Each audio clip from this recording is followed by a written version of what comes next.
Namaste. What is history but a remembrance? And what is Sahitya but a story narrated anew? In this spirit, we honor both by publicly sharing an old letter from Rajiv Mudgal to Dr. Shanti Prakash, now passed, set against the monsoon-soaked mountains of Uttarkashi. Written in 1985 from Trichur, which is today called Thrissur, it warns of fragile ashram walls and echoes the timeless wisdom of Acharya Mita, whose light merged with the eternal. From Yagyaval's radiant Indh in ancient Videha to Plato's illuminating good in Athens, from Buddha's boundless clarity to Anika's vision of unity. This is the talk of all talks, where all tales end and nothing more need to be known. The letters are a recollection and thus a retelling of the old now lost. My dear Shanti, the rain too has been relentless here. Your words about the ashram's sodden walls and the army's grim warnings of landslides near Uttarkashi weigh heavily on my heart. The mountains, usually a refuge for our solitude, now reveal their fragility under the monsoon's relentless rain. I urge you with utmost care to heed the army's warnings and return to Uttarkashi town for safety. The ashram's walls need to be dry and stabilized. Consulting local engineers for waterproofing compounds or roof drainage channels to redirect flow until the ground stabilizes is wise. You asked me to recall my conversation with Acharya Mita. Though a year has passed since her light merged with the eternal, her words burn brightly still.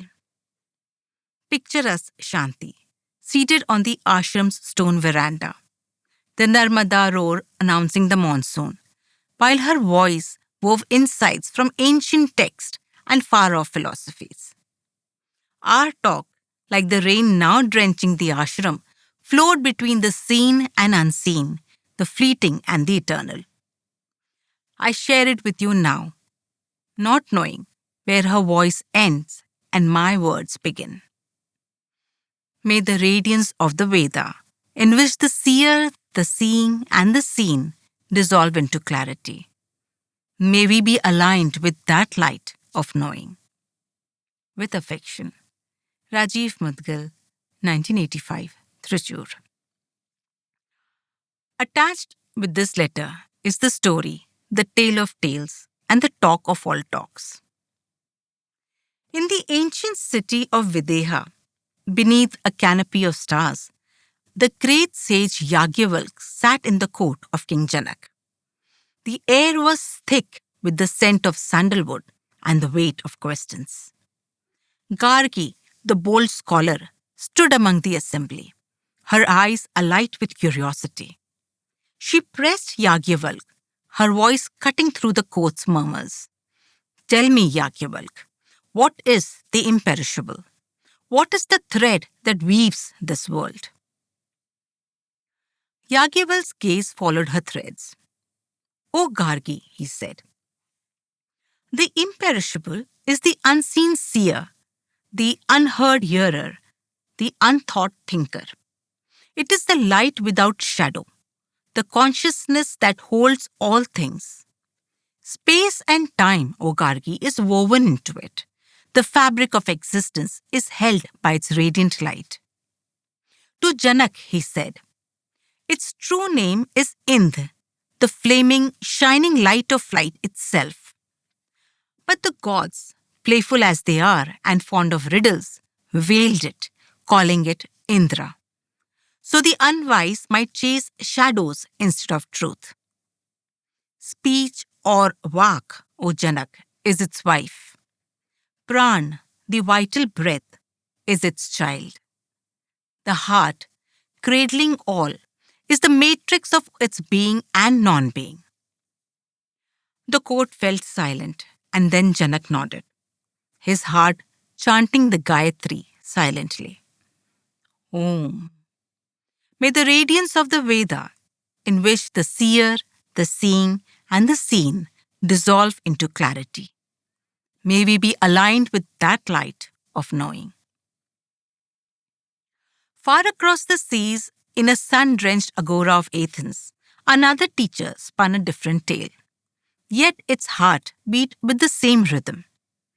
Plato, surrounded by his students, paced beneath the olive trees, his voice steady as he wove his analogy of the sun. Imagine, he began, an eye gazing upon the world, trees, rivers, faces. The eye has the power to see, and the world is there to be seen. Yet, without a third thing, vision fails. That third is light, born of the sun, which binds the seer to seeing. His student Aristotle furrowed his brow. But what does this mean for the soul? He asked. Plato's eyes stood still, as if reflecting a hidden sun. The soul is like the eye, and the truth it seeks are like the objects in the world.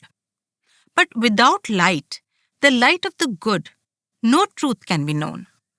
The good is the sun of the intelligible world, the source of all being and knowing. It is the third kind, neither seer nor seen, but the radiance that makes both possible. In a hush that followed, Plato's voice echoed like a mantra. The good illuminates the forms, just as the sun lights the earth, granting life and clarity. His students sat in awe, sensing a truth older than their city, older than the gods themselves, as if irradiated by the Surya Namaskar echoing from the banks of the Indus and the Ganges. In another time, in the realm of myth and mystery, a man named Buddha lay on the edge of death. His soul, untethered, soared beyond the veil of the world. He saw no gods, no Shiva or Vishnu, no lokas or realms, only a boundless light that held all things in its embrace. In that light, he was no longer a seer, nor was there anything to see. Subject and object melted into a single clarity, a radiant unity that whispered, "You are home." But as he reached for it, a voice seemed to whisper, "You cannot grasp this light, only know it." Back in the cosmos of thought, Plato spoke again through the voice of Timaeus, weaving a tale of creation. "This is the third kind," he said. "Neither the eternal forms nor the fleeting world, but Kora, a formless matrix, an indeterminate receptive space where being comes into existence. It is not the light of the good, but the cradle that holds its manifestation, an unconditioned ground, a being without being." His words painted a vision of a receptive space, echoing the distant resonance of Yagival's Akash, where the threads of existence are woven by the luminous kindling of Ind. Centuries later, in a hospital room, bathed in a sterile light, a woman named Anika hovered between life and death. Her heart stilled and her soul slipped free. She saw no gods, no heavens, only a radiant living presence. It was not Shiva or Vishnu, not a realm or a loka, but a light, boundless and blazing. In its glow, she was neither seer nor seen, only seeing itself. The boundaries of self dissolved, and she knew in that moment the truth of the good. Yet as she reached for it, it receded, whispering, "This is not yours to hold, but to know."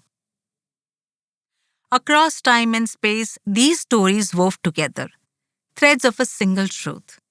In Videha, Yagival's Ind blazed as the unseen seer, weaving space into its radiant light. In Athens, Plato's good shone as the sun of the soul, illuminating truth through the third kind of light.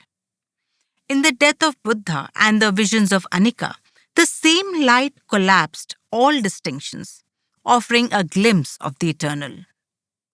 Whether named Ind or the good, chanted in mantras or resonated in dialogues.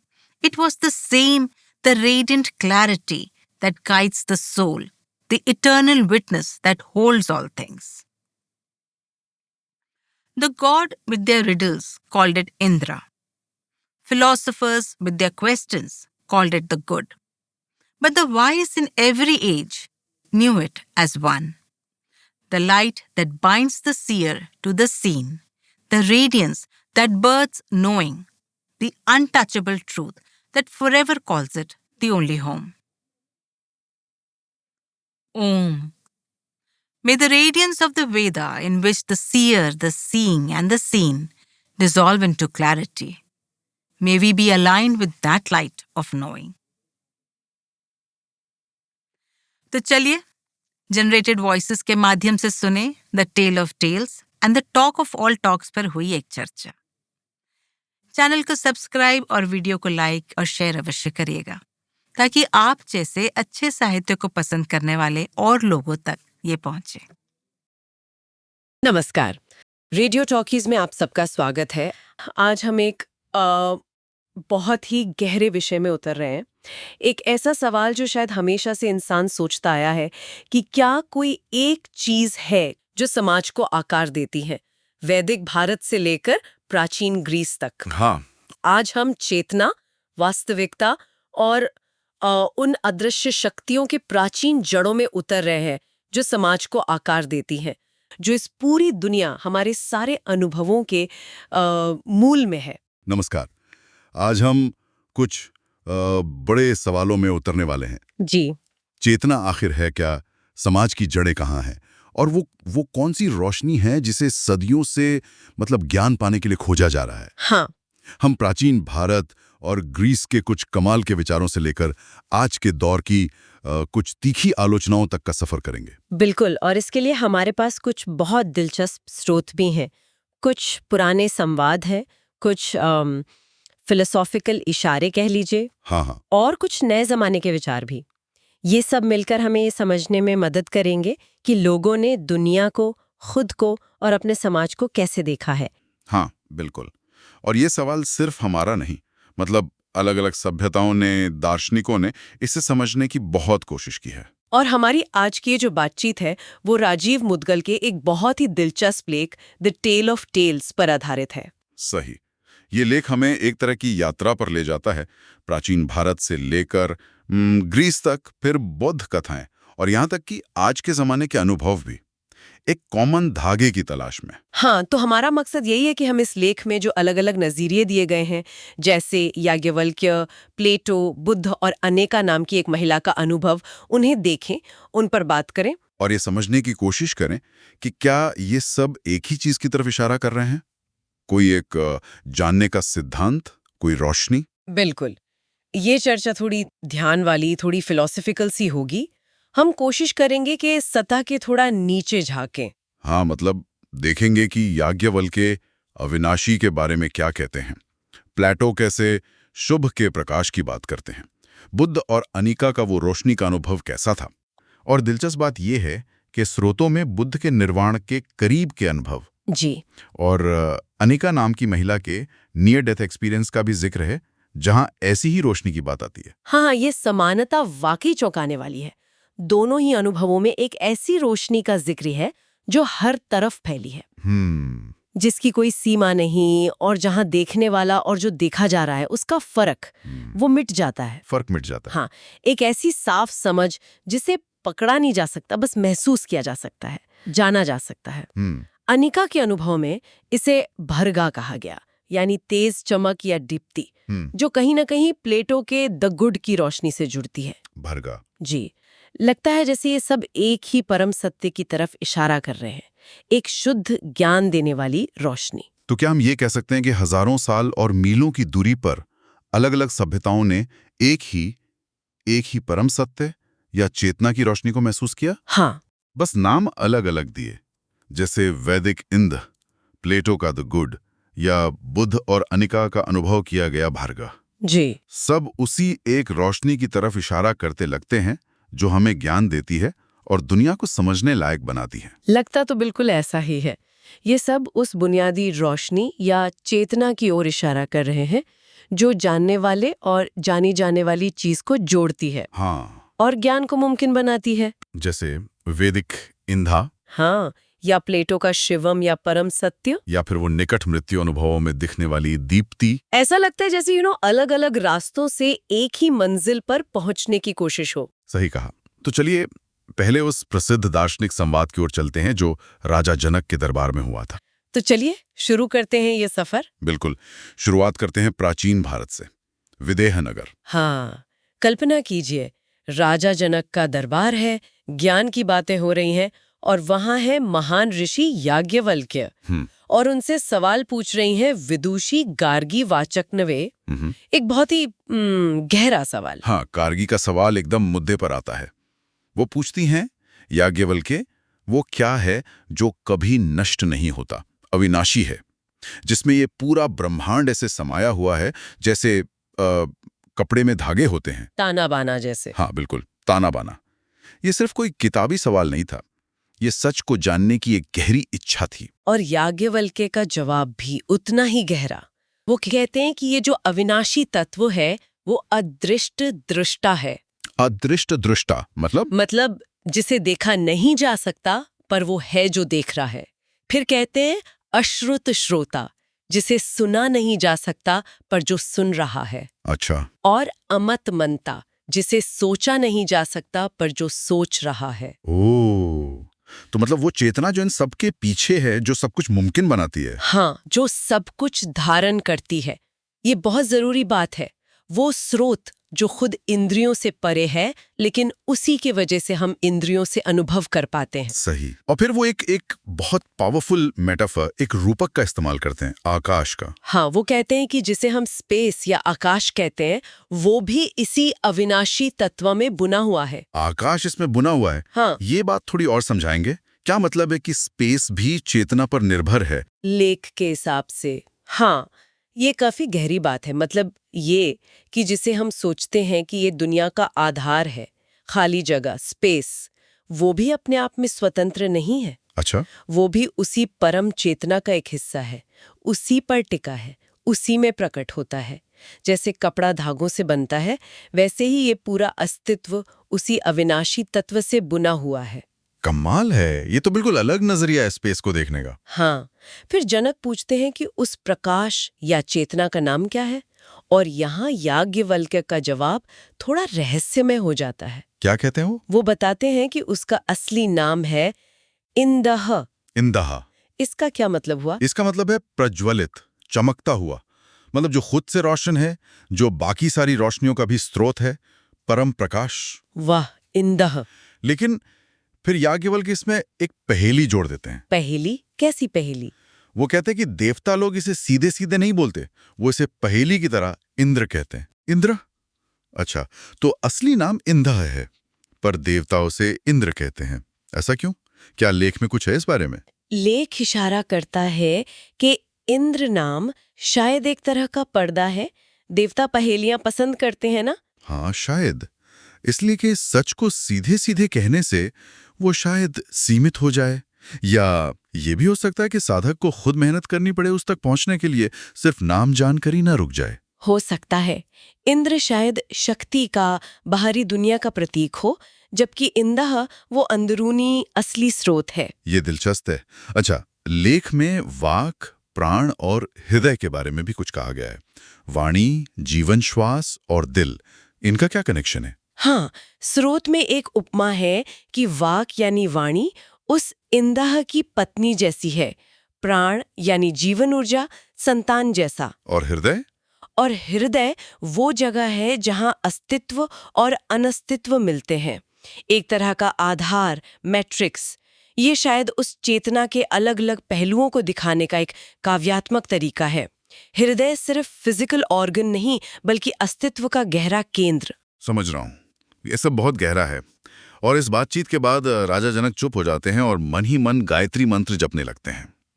इसका क्या मतलब है? ये उस केंद्रीय विचार से कैसे जुड़ता है? गायत्री मंत्र का जो मुख्य भाव है, भर्गो देवस्य धीमहि, हम उस दिव्य तेज, उस भर्गः का ध्यान करते हैं। हाँ। तो जनक का चुप होकर मंत्र जपना शायद ये दिखाता है कि याज्ञवल्क्य की बातों ने उन्हें उस अनुभव के करीब पहुंचा दिया जहां शब्द पीछे रह जाते हैं और असल अनुभव शुरू होता है। बिल्कुल, ये उसी बात से जुड़ता है जिसे लेख बार बार कह रहा है। वह तेज जिसमें दृष्टा, दृष्टि और दृश्य स्पष्टता में विलीन हो जाते हैं। हम स्वयं उस ज्ञान के प्रकाश से जुड़ें। जनक शायद उसी प्रकाश से जुड़ने की कोशिश कर रहे थे। वाह, उस बातचीत का क्या सही निष्कर्ष। अच्छा, अब एक लंबी छलांग लगाते हैं, समय में भी और जगह में भी।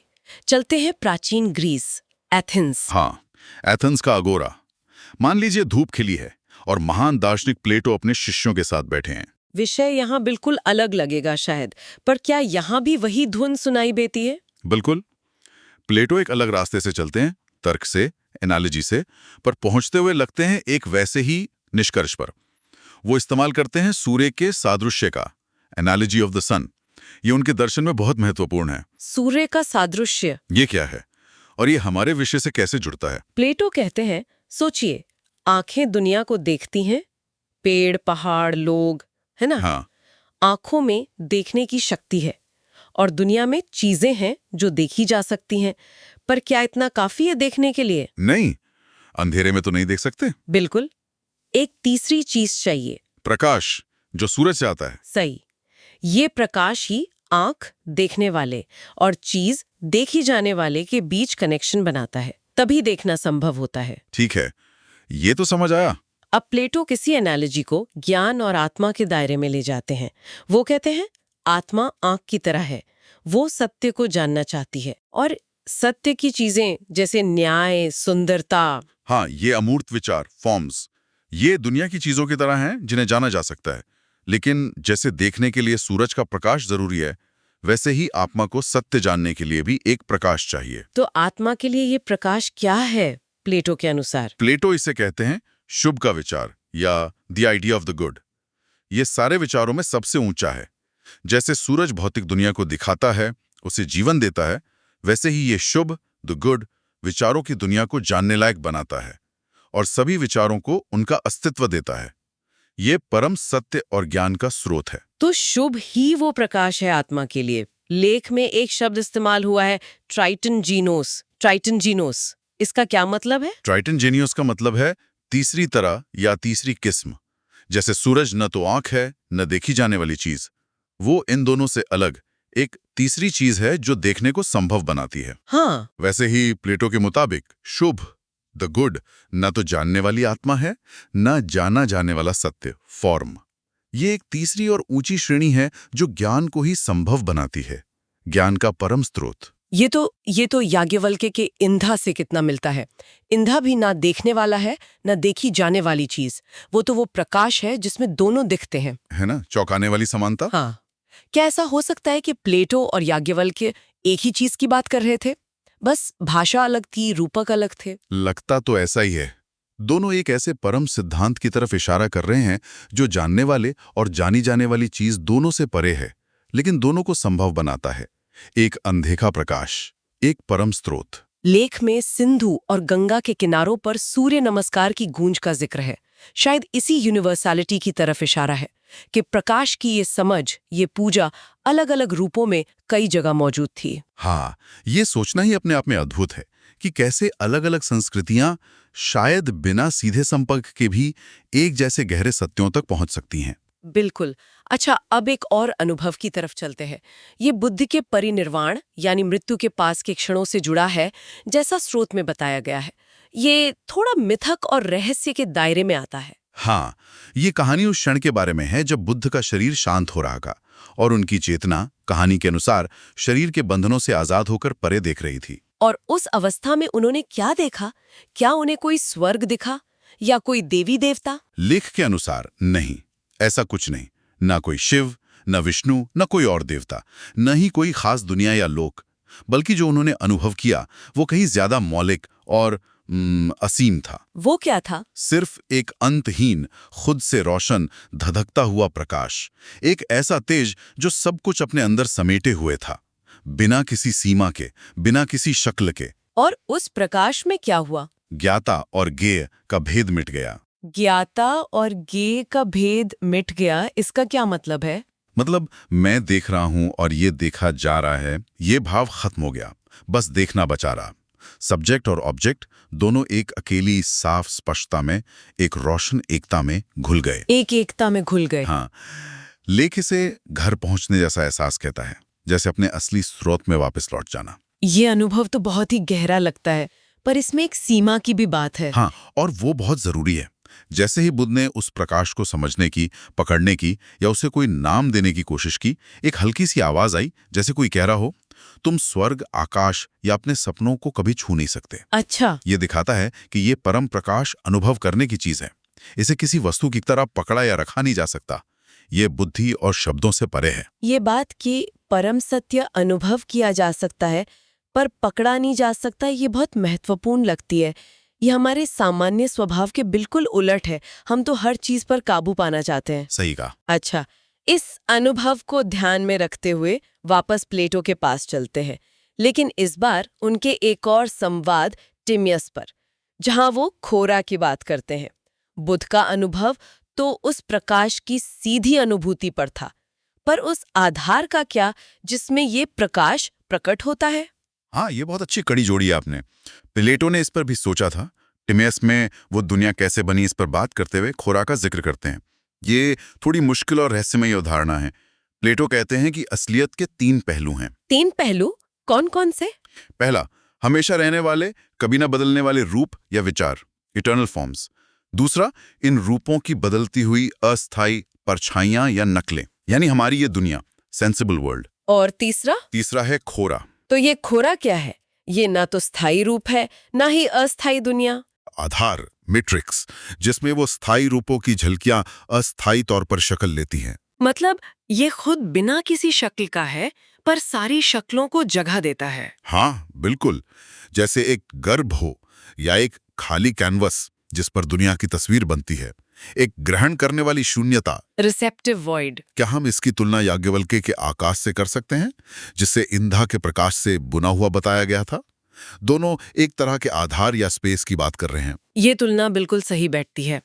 खोरा का ये विचार, एक निराकार ग्रहण करने वाला आधार जिसमें सब कुछ प्रकट होता है, ये वाकई याज्ञवल्क्य के आकाश की याद दिलाता है, जो खुद परम चेतना इंधा में बुना हुआ है। हाँ, दोनों ही एक मौलिक जगह या पृष्ठभूमि की ओर इशारा करते हैं, जो खुद सामने नहीं आती, पर जिसमें सब कुछ होता है।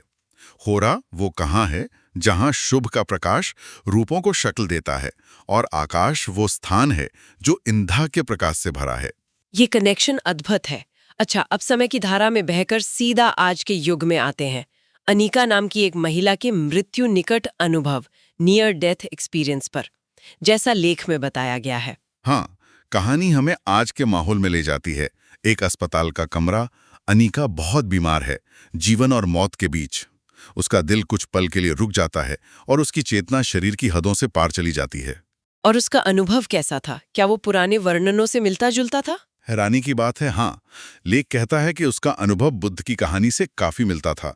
उसे कोई पारंपरिक स्वर्ग या कोई खास धार्मिक चेहरा नहीं दिखा। तो उसने क्या देखा? सिर्फ एक हर तरफ फैला हुआ, ढकने वाला तेज रेडियंस, जलता हुआ, रोशन, जिंदा और प्रेम से भरा हुआ। ये कोई व्यक्ति या जगह नहीं थी, बस एक शुद्ध उपस्थिति, एक परम प्रकाश। और उस तेज में देखने वाली मैं यानी अनिका और देखे जाने वाले प्रकाश का फर्क मिट गया। हाँ, बिल्कुल। यहां भी दृष्टा और दृश्य का वो द्वैत, वो डुअलिटी खत्म हो गई। वो खुद देखना बन गई, सीइंग इटसेल्फ। हाँ, बिल्कुल। उसकी अपनी सीमाएं उस असीम प्रकाश में घुल गईं। लेख कहता है कि उस पल में उसने भर्गह, जो गायत्री मंत्र में है, और प्लेटो के शुभ, द गुड की सच्चाई को सीधे सीधे महसूस किया। ये सिर्फ दिमागी समझ नहीं थी, ये एक जीता जागता अनुभव था। और क्या यहाँ भी वही सीमा थी जो बुद्ध के अनुभव में थी, कि प्रकाश को पकड़ा नहीं जा सकता? हाँ, वही अनुभव फिर से हुआ।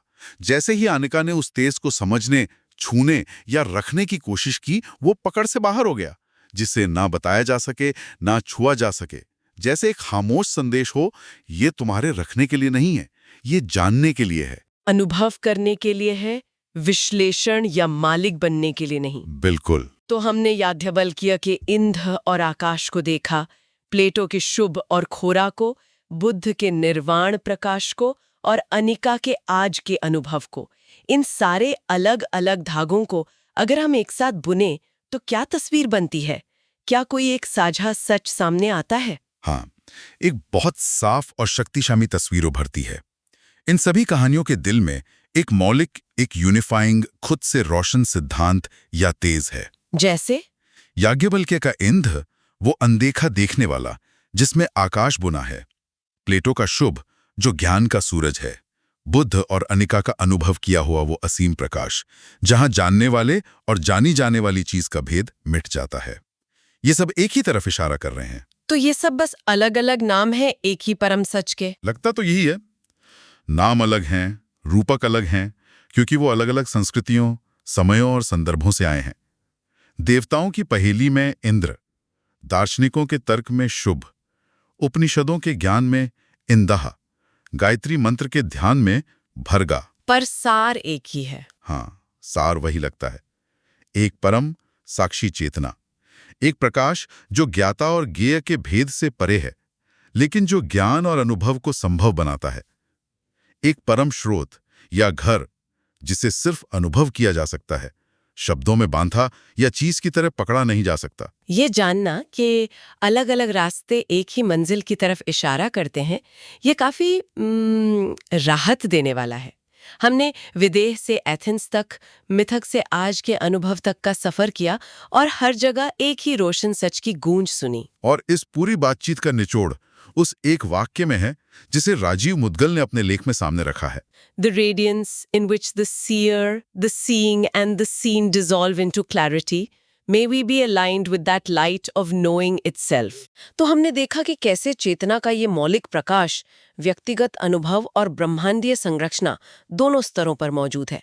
लेकिन अब एक बड़ा सवाल उठता है कि इन गहन आध्यात्मिक या दार्शनिक विचारों का समाज, राजनीति, सभ्यता से क्या लेना देना है? हाँ, ये एक अहम सवाल है और यही हम राजीव मुद्गल के दूसरे लेख पर आते हैं, वैदिक रूट्स ऑफ कॉन्शियसनेस, पुर, पोलिस एंड सोमा। अच्छा, यहाँ मुद्गल एक बहुत ही दिलचस्प कड़ी जोड़ते हैं, भाषाई और वैचारिक, संस्कृत के पुर, प्योर, और ग्रीक पोलिस, पोलिस के बीच। पुर और पोलिस। हाँ, हम देखेंगे कि कैसे शब्द और सोच वक्त के साथ बदलते हैं, एक दूसरे पर असर डालते हैं। कैसे एक किलेबंद शहर का विचार जो बहुत पुराना है, आज की राजनीति की समझ से जुड़ता है।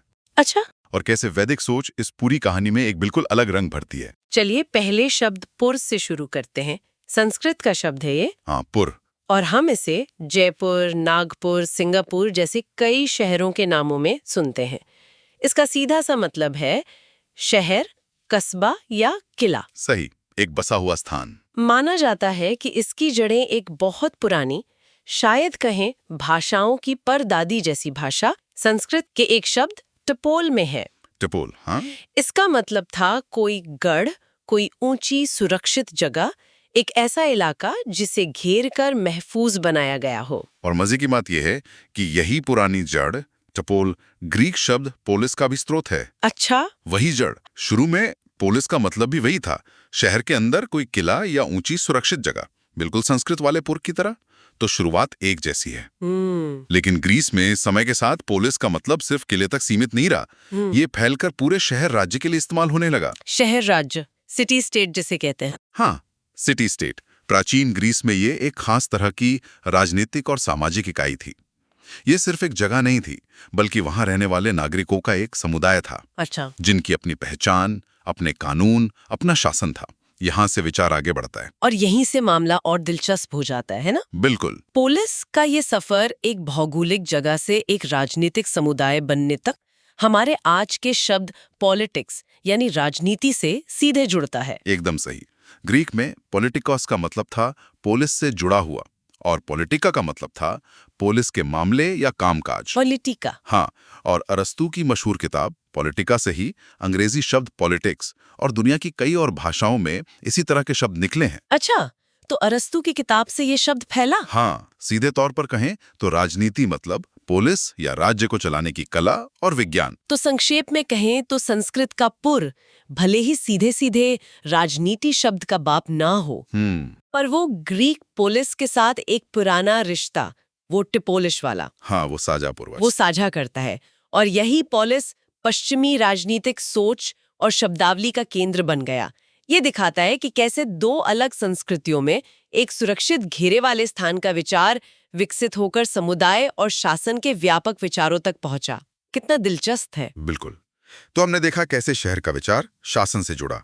अब देखते हैं एक बिल्कुल अलग नजरिया, हाँ। जो शासन को बाहरी ढांचे से ज्यादा आंतरिक सामूहिक चेतना से जोड़ता है, जैसा राजीव मुदगल अपनी किताब देवताओं का मौन में बताते हैं। हाँ, मुदगल, उनका नजरिया तो काफी अलग है। वो आधुनिक पश्चिमी राजनीतिक विचारों को वैदिक सोच की कसौटी पर कसते हैं। बिल्कुल। उनका मुख्य तर्क ये है कि राजनीति का असली सार किसी विचारधारा, किसी आइडियोलॉजी में नहीं है। अच्छा, तो फिर किसमें है? वो है एक बुनियादी महसूस की जाने वाली चेतना में, जिसे वो जन चेतना कहते हैं। जन चेतना। जी बिल्कुल, शरीर से जुड़ा हुआ। ये कोई किताबी विचार नहीं, बल्कि भाषा, संस्कृति और हमारे होने के एहसास से जुड़ा एक गहरा अनुभव है। मुदगल मानते हैं कि आज की विचारधाराओं ने इस गहरे जुड़ाव को तोड़ दिया है, जिससे समाज बिखर गया है और शायद विनाश की ओर बढ़ रहा है। मुदगल की इस सोच के केंद्र में वैदिक देवता इंद्र हैं। वो ऋग्वेद का हवाला देते हैं, मंडल 2, सूक्त 12 का। हाँ। जहां इंद्र को सिर्फ एक देवता नहीं बल्कि सभ्यताओं की आत्मा कहा गया है। ये कहानी से ज्यादा एक प्रतीक की बात लगती है। बिल्कुल। ऋग्वेद कहता है कि इंद्र वो हैं जिनके बिना राष्ट्र जीत नहीं सकते। वो सभी जीवों के राष्ट्रमंडल हैं, कॉमनवेल्थ। एक पंक्ति बार बार आती है, स जनास इंद्र। स जनास इंद्र। हे लोगों, वही इंद्र है। ये पंक्ति इंद्र को जन यानी लोगों की सामूहिक चेतना के रूप में स्थापित करती है।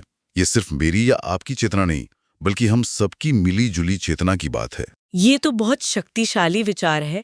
मुदगल इंद्र नाम के अक्षरों में भी गहरे मतलब ढूंढते हैं। हाँ, वो बताते हैं, इंद्र यानी जलाने वाला, रोशन करने वाला, जो जीवन की जागृत शक्ति है। इंद्र, प्रज्वलित करना। हाँ। द्रा यानी देखने की शक्ति, आत्म चेतना। और इंदु यानी वो जो पालता है, देखभाल करता है। वाह, तो नाम में ही चेतना, दृष्टि और पोषण का भाव छिपा है। हाँ, मुदगल के लिए इंद्र का नाम ही प्रज्वलन, दृष्टि, पोषण, सामूहिक चेतना के गतिशील स्वभाव को दर्शाता है। ये सिर्फ एक देवता नहीं, बल्कि लोगों की साझा ऊर्जा है। अच्छा। ये सिर्फ दिमागी समझ नहीं, बल्कि सच को महसूस करने का एक शारीरिक तरीका है, पूरे वजूद से जुड़ा अनुभव। उनके हिसाब से सामाजिक और व्यक्तिगत चेतना दोनों ही हमारे होने के शारीरिक एहसास में गहरी जड़ें जमाए हुए हैं। यानी ये सिर्फ सोचना नहीं, महसूस करना है। बिल्कुल, ये शारीरिक है। मुदगल इस सामाजिक चेतना के विचार को करीब 7000 साल पहले ऋग्वेद तक ले जाते हैं। ये तो यूरोप की आत्मचेतना या ग्रीक रोमन विचारों से बहुत पहले की बात हुई। हाँ, बहुत पहले। वो कहते हैं कि लोग, राष्ट्र, सामाजिक चेतना जैसी समझ बस यूं ही पैदा नहीं होती, तो बल्कि कवि या ऋषि उसे उजागर करते हैं, जो अनदेखे को देखने लायक बनाते हैं। कवि यहाँ भविष्य दृष्टा जैसे हैं। ऋग्वेद में इंद्र को वसु भी कहा गया है, यानी बसने वाला, रहने वाला। वो भयंकर भी हैं, लेकिन साथ ही कमजोरों के दोस्त, उनकी ताकत और गरीबों का सहारा भी हैं। अच्छा, एक तरह का रक्षक भी। हाँ, वो हमारी सभ्यता की सामाजिक चेतना, वो शक्ति जिसके बिना राष्ट्र जीतते नहीं, और सबकी आत्मा, जो अलग अलग लोगों को एक सामूहिक वजूद में बांधती हैं। उन्हें रोशनी और ताकत को जगाने वाला, जीवन की जरूरी शक्तियों को जलाने वाला और लोगों की अंदरूनी रोशनी, महान जागृति की शक्ति, उज्जवल जीवन की जलती लौ भी कहा गया है। वाह, ये तो बहुत मजबूत कल्पना है, जीवन की शक्तियों का प्रज्वलक, है ना? और वो ऋग्वैदिक पंक्ति स जनास इंद्र पर बहुत जोर देते हैं। हाँ, हे जन, वही इंद्र है। ये इंद्र को महज एक देवता नहीं, बल्कि सामूहिक पहचान, राष्ट्र का सार दिखाता है। वो शक्ति जो अस्तित्व को बांधती है और समाज की आत्मा बनकर सभी प्राणियों के भीतर रहती है। ये आजकल की व्यक्तिवादी सोच से बिल्कुल उलट है। एकदम उलट। मुदगल ये भी ध्यान दिलाते हैं कि भाषा सिर्फ व्यक्तिगत नहीं, सामाजिक भी है। भाषा सामाजिक कैसे? वो देवी दुर्गा का उदाहरण देते हैं, जिन्हें परावाक भी कहा गया है। वो लोगों को उत्सव में इकट्ठा करती हैं, और यही इकट्ठा होना सामाजिक चेतना का दिल बनाता है। अच्छा, लोगों का ये आपसी जुड़ाव, ये अपनापन ही सामाजिक चेतना की जड़ है। बिल्कुल, यही मूल है। अच्छा, ये जन, जनास, जन लोक शब्द ये वैदिक काल में ही आ गए थे। जन मतलब लोग। हाँ। जनास मतलब शायद लोगों का समूह या उनकी सामूहिक चेतना हाँ, सामूहिक चेतना। और जन लोग मतलब लोगों का क्षेत्र या दुनिया, इस नजरिए से तो हर कोई इंद्र की चेतना का हिस्सा बन जाता है और इंद्र सबका अंदरूनी हिस्सा। सही। मुदगल ये भी इशारा करते हैं कि भारत का राष्ट्रगान जन गण मन भी इसी जन की अवधारणा से शुरू होता है। हाँ, ये कनेक्शन वो बनाते हैं। उनका निष्कर्ष यह है कि ये जन चेतना दिखाती है कि जीव अपने लोक से अलग नहीं है। होना, अस्तित्व, आत्मविचार और प्राणी का होना, ये सब एक ही है। वो साफ करते हैं कि जनाज खास तौर पर सामाजिक चेतना को दिखाता है और इंद्र वो गोंद है जो अलग अलग लोगों को जोड़कर समाज की चेतना के रूप में सबके अंदर बसता है। अच्छा, वो इसे हेगल जैसे पश्चिमी दार्शनिकों के विचारों से अलग बताते हैं। उनका कहना है कि वाणी यानी भाषा और ब्रह्म यानी परम सत्य, इनकी एकता वैदिक सोच में व्यक्तिगत भी है और सामाजिक भी। और ये जुड़ाव वो कहते हैं हेगल के दर्शन में नहीं मिलता। प्रवास, इनका क्या मतलब हुआ? हाँ, गर्भवास इन मूवमेंट और विश्वास इन्वॉल्वमेंट। क्या ये ऐसा है कि हमारा होना किसी बड़ी चीज ब्रह्मांड या ईश्वर के अंदर पलने जैसा है? हाँ, कुछ ऐसा ही। और हम दुनिया के अलग अलग पहलुओं, भौतिक, सांस्कृतिक, आध्यात्मिक, इनसे लगातार जुड़े हुए हैं। ये एक गहरे आपसी जुड़ाव की ओर इशारा करता है। मतलब इंसान और ब्रह्मांड दो अलग चीजें नहीं हैं? नहीं, वो कहते हैं ये गहराई से जुड़े हैं, एक अटूट एकता में गुथे हुए हैं। ये आज की सोच, जहां हर व्यक्ति को बिल्कुल अलग माना जाता है, उससे काफी हटकर है। वो वासी और वास का रूपक भी इस्तेमाल करते हैं। वासी मतलब इंसान, शरीर। हाँ, और वास मतलब पृथ्वी, आकाश, माहौल, भाषा। और वो कहते हैं कि ये दोनों अलग नहीं किए जा सकते। तो घर सिर्फ चार दीवारें नहीं है? नहीं, उनके लिए घर ये खुली दुनिया ही है। ये एक समग्र, पूरी कायनात को साथ लेकर चलने वाली चेतना की बात है, जो आज के बने बनाए दायरों से बिल्कुल अलग है। और भारत की अवधारणा ये सिर्फ एक देश का नाम नहीं है उनके लिए। नहीं, सिर्फ देश नहीं, ये एक पहचान का क्षेत्र है, एक लय है जो धरती को आसमान से जोड़ती है, वाणी की सांस में महसूस होने वाली एक चमक। वाओ। ये पुकार है कि हम वापस उस समग्रता की ओर लौटें, जहां प्रकृति और भाषा एक हैं। भारत का जन्म ही देखने का एक तरीका माना गया है, जो दुनिया को टुकड़ों में नहीं बल्कि एक पूरी इकाई के रूप में देखता है। तो भारत एक भौगोलिक इकाई से ज्यादा एक चेतना की अवस्था है। हाँ, उनके अनुसार तो यही है। और धर्म को वो कैसे देखते हैं? क्या ये सिर्फ पूजा पाठ है? नहीं नहीं, मुदगल के लिए धर्म का मतलब कहीं ज्यादा गहरा है। ये ब्रह्म यानी परम सत्य के साथ तालमेल में होने की स्थिति है, अस्तित्व का सामंजस्य। अच्छा, हार्मनी। हाँ, हार्मोनी। ये वो धागा है जो हर काम से गुजरता है, स्वर्ग और पृथ्वी को बांधता है। उनका मानना है कि किसी भी समाज या राष्ट्र का भविष्य इस बात पर निर्भर करता है कि वो अपने असली रास्ते को कितना समझता है। और ये समझ कहाँ से आती है? ये समझ सिर्फ विशेषज्ञों से नहीं बल्कि आम लोगों, गृहस्थों से आती है। चलिए अब सोम पर आते हैं। वेदों में सोम का जिक्र एक खास पेय के रूप में आता है ना? हाँ, आता है। लेकिन मुदगल इसे कैसे देखते हैं? क्या ये सिर्फ वही प्राचीन पेय है? नहीं, मुदगल के लिए सोम सिर्फ एक प्राचीन पेय नहीं है, ये उससे कहीं ज्यादा है। ये वो रचनात्मक, बदलने वाली ऊर्जा है। ऊर्जा। हाँ, जो सभ्यताओं को जन्म देती है, धर्मों और देवताओं को आकार देती है और संस्कृतियों को जिंदा रखती है। यानी एक तरह की जीवन शक्ति, लाइफ फोर्स। हाँ, कह सकते हैं। ये सोम सभ्यताओं की आत्मा में नशा भरता है, उसे जीवन शक्ति, धार्मिक उत्साह और बढ़ी हुई समझ देता है, जो लोगों को उनकी दुनिया से जोड़ती है। यहाँ नशे का मतलब क्या है? यहाँ नशे का मतलब है जीवन में पूरी तरह डूब जाना, एक ऐसी लयबद्धता जिसमें जीने का मतलब मिलता है, समरसता। अच्छा। सभ्यताएं इसी जीवन शक्ति से अपने रिश्ते को कितना जी पाती हैं, उसका उत्सव मना पाती हैं, इसी आधार पे वो फलती फूलती हैं या खत्म हो जाती हैं। ये सभ्यता की जान एक तरह से। तो मुदगल कहते हैं कि असली चुनौती वेद, बाइबल या कुरान के सोम को समझना नहीं, हाँ बल्कि आज के जमाने के सोम को समझना है। हाँ, मतलब आज के विज्ञान, साहित्य, संस्कृति का सोम। ये तो समकालीन सवाल हो गया। बिल्कुल। आज के संदर्भ में सोम को खोजने का मतलब है विज्ञान की ताकतों का सामना आध्यात्मिक गहराई से करना। आध्यात्मिक गहराई से कैसे?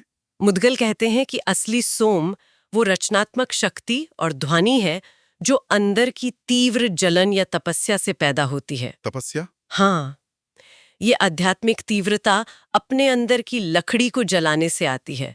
जहां आपकी लगन आग है, वेद और उपनिषद घी हैं और आप खुद यज्ञ की लकड़ी हैं। ये आत्म मंथन या आत्म आहुति जैसा है। ये तो काफी गहन प्रक्रिया लगती है। तो आज का सोम क्या हुआ? क्या ये कोई खास चीज है जिसे हम पा सकते हैं? वो इसे कुछ इस तरह बताते हैं, ये दिव्य वाणी का चमकता हुआ ऊपर उठाने वाला सार है। ये वो चिंगारी है जो सोच को जिंदा करती है और दृष्टि तक ले जाती है। ये वो रचनात्मक क्षमता है जो अंदर की तीव्र जलन से पैदा होती है। संक्षेप में, ये रचनात्मकता और गहरी समझ का स्रोत है। ये प्रक्रिया थोड़ी जटिल लगती है। अंदर की आग, ओजस, तेजस, ज्ञान के सर्पिल, इसे थोड़ा सरल कर सकते हैं? हाँ, देखिए, जब जानने की तीव्र इच्छा, वो मुझे जानना है वाली आग, हाँ। जब वो जागती है तो वो हमारे अंदर की जीवन शक्ति, जिसे ओजस कहते हैं, उसे जगाती है। ओजस। हाँ, इससे एक चमक, तेजस पैदा होती है जो ज्ञान की पुरानी परतों को भेदती हुई ऊपर उठती है। अच्छा। ये ऊपर उठती हुई रोशनी सारे बंधन तोड़ देती है, कर्मों के जाल खोल देती है, भ्रम और मूर्खता को जला देती है और आखिरकार सोम को आजाद करती है। सोम आजाद होता है? हाँ, और इस सोम के असर में सच्ची समझ एक सफेद कमल की तरह खिलती है, अंधेरी गहराइयों से निकलकर एकदम पाक साफ, और आपको आपके असली रूप से मिलाती है। ये गहन आत्म साक्षात्कार की प्रक्रिया है। तो जैसे कालिदास या तुलसीदास जैसे कवियों ने किया, उनके शब्द सिर्फ शब्द नहीं थे बल्कि शक्ति से भरे थे। हाँ, बिल्कुल। मुदगल कहते हैं कि इन कवियों ने सोम से प्रेरणा ली, उनकी कला ने नदियों की तरह परिदृश्य को तराशा। उनके शब्द महज अभिव्यक्ति नहीं थे, बल्कि शक्ति के पात्र थे, जिनमें उनके समय का सार समाहित था। तो हाँ, कला भी सोम का एक रूप हो सकती है। लेकिन मुदगल आधुनिकता की आलोचना भी करते हैं। वो कहते हैं कि आज का जमाना हमें इस सोम से काट रहा है। हाँ, वो आधुनिकता के इंजीनियर्ड अंधेपन की बात करते हैं।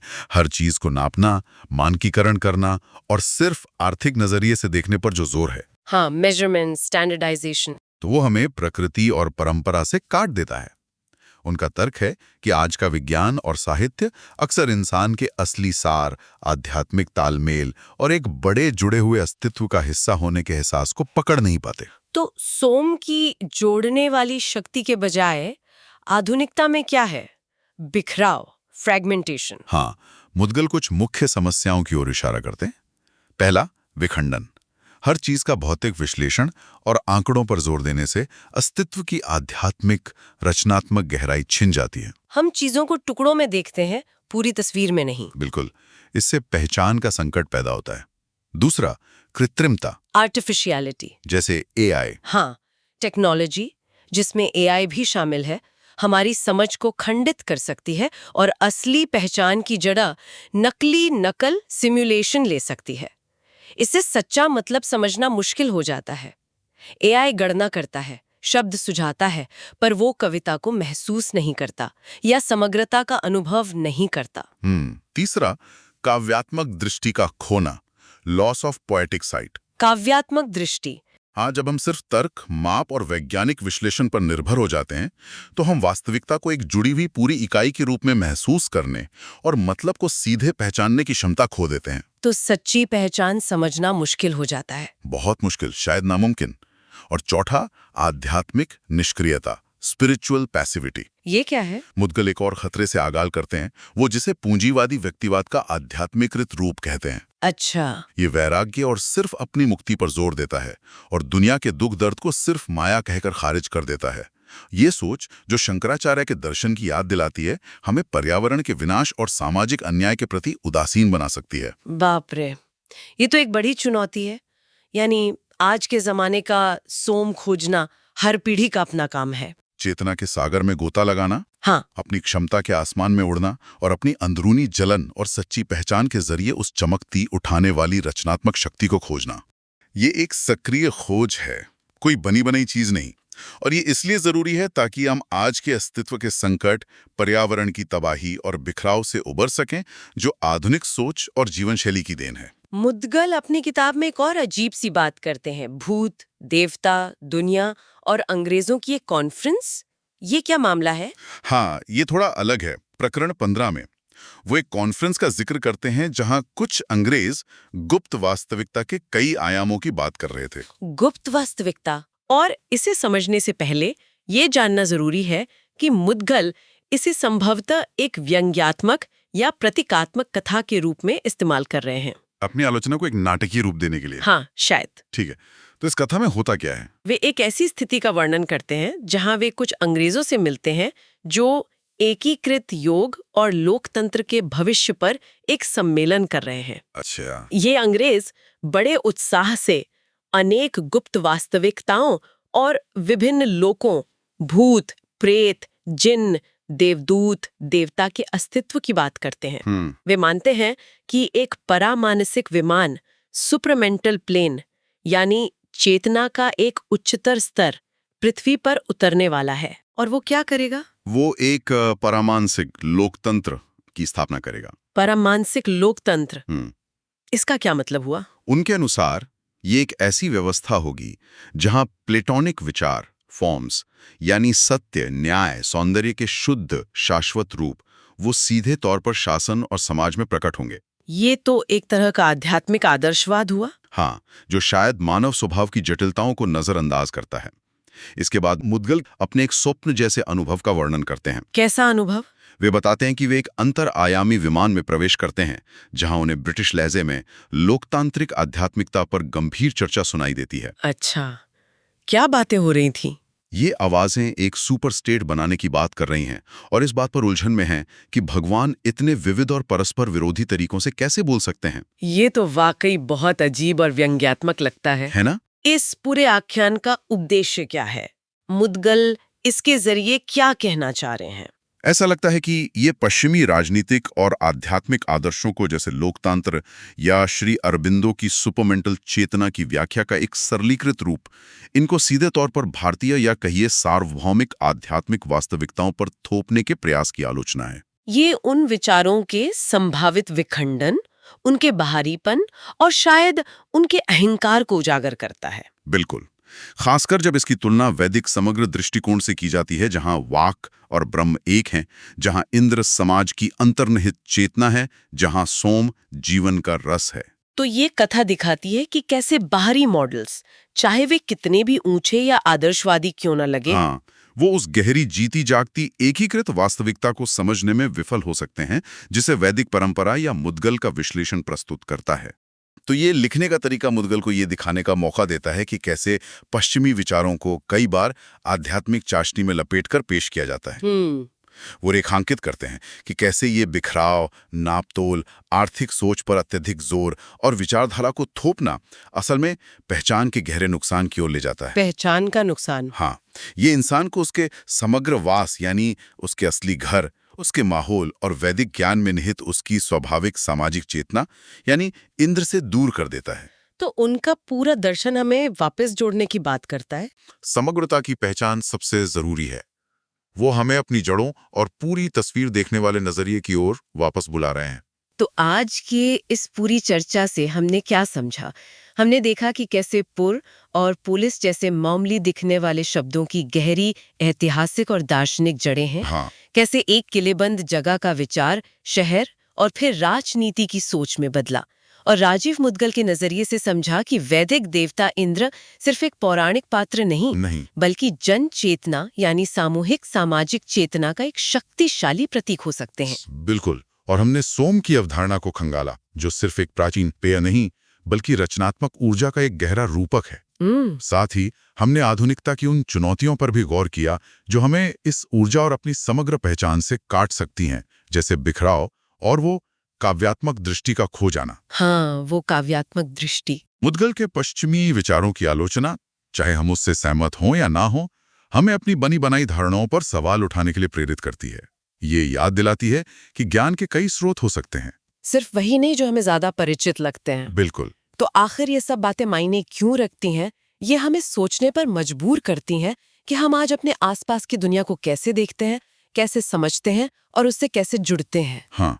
क्या हम सिर्फ टुकड़ों को देख रहे हैं या पूरी तस्वीर समझने की कोशिश कर रहे हैं? सही सवाल है, और जाते जाते एक सवाल सोचने के लिए छोड़ जाते हैं। हाँ, जरूर। आज की इस बिखरी हुई दुनिया में कोई अपनी काव्यात्मक दृष्टि यानी चीजों को समग्रता में महसूस करने की क्षमता कैसे विकसित कर सकता है? कैसे? या अपने जीवन या अपने काम के क्षेत्र का सोम वो रचनात्मक जीवन शक्ति कैसे खोज सकता है? हाँ, और राजनीतिक ढांचों से परे जाकर उस सामूहिक चेतना, उस इंद्र को जगाने का क्या मतलब हो सकता है? सोचने के लिए काफी कुछ है। बिल्कुल, सोचने के लिए बहुत कुछ है।